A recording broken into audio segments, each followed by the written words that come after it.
Hey guys, कैसे हैं आप लोग? होपफुली आप लोग बिल्कुल ठीक होंगे। और आज हम पढ़ रहे हैं बेसिस ऑफ अकाउंटिंग। पर वीडियो स्टार्ट करने से पहले I want to give a huge shout out to Ibtisam Tariq. Thank you so much for your comment and I do notice you and I know कि आप हमेशा कमेंट करते रहते हो, सो थैंक यू। एंड अगर आप चाहते हैं कि मैं आप लोगों को शाउट आउट दूँ तो make sure to comment below and let's get started.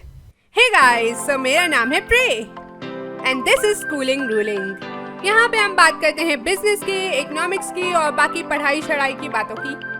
तो अगर आप चाहते हैं कि आप YouTube के सबसे होशियार और अक्लमंद ग्रुप का हिस्सा बने तो मेक श्योर टू सब्सक्राइब। मैं आप लोगों के लिए पढ़ाई शढ़ाई लाती रहूंगी। बेसिस ऑफ अकाउंटिंग, किस बेसिस पे अकाउंटिंग की जाती है? दो बेसिस हैं जो ज़्यादातर यूज़ होते हैं, वो हैं एक है अक्रूअल बेसिस, एक है कैश बेसिस।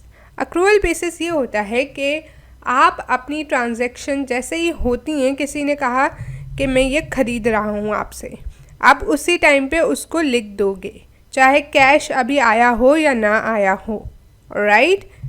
अकाउंट्स रिसीवेबल करके आप लिख दोगे। तो दैट्स योर अक्रूअल बेसिस कि जैसे ही कोई चीज़ होती है, अभी कैश आया नहीं आया, गया नहीं गया, आपका इससे कोई कंसर्न नहीं है। एक एक्टिविटी हो रही है और इसका इम्पैक्ट आपके बिजनेस पे आ रहा है तो आप उसको मेंशन कर दोगे अकाउंट्स में।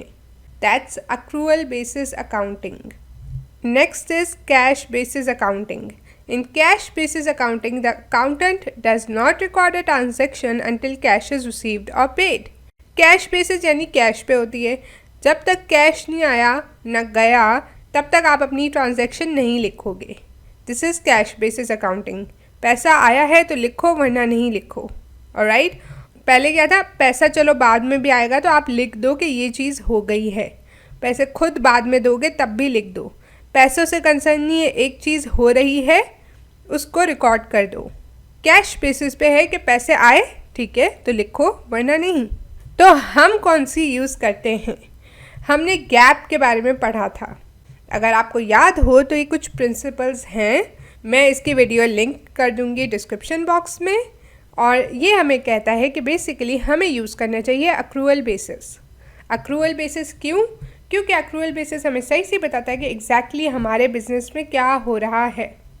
कंप्लीट इन्फॉर्मेशन मिलती है, चाहे वो अकाउंट्स रिसीवेबल, अकाउंट्स पेएबल की सूरत में ही क्यों ना हो। हमें एग्जैक्टली पता चलता है कि किस दिन क्या हुआ, किस दिन क्या नहीं हुआ। वरना आज हमसे कोई चीज़ खरीद के जाए और कहता है मैं 4 दिन बाद पैसे दूंगा, तो अगर समझे आज मैंने वही सेल की थी तो कैश बेसिस के मुताबिक तो मैंने कुछ किया ही नहीं आज, वो तो अब मैं 4 दिन बाद ही लिखूंगी, आज तो मैं लिख ही नहीं सकती, राइट। तो इसलिए अक्रूअल बेसिस यूज़ की जाती है कि फिर हम लिख देंगे सेल हुई है, अकाउंट्स रिसीवेबल आएगा, alright. That's it for this video. I really hope आपको अच्छी लगी। अच्छा, आप लोग प्लीज़ मेरा दूसरा चैनल भी देखें, थोड़ी तफरी कर लेती हूँ मैं उसमें, तो ज़रूर चेक कीजिएगा, उसका लिंक डिस्क्रिप्शन बॉक्स में गिवन होगा। That's it. Like, comment, share and subscribe. Bye.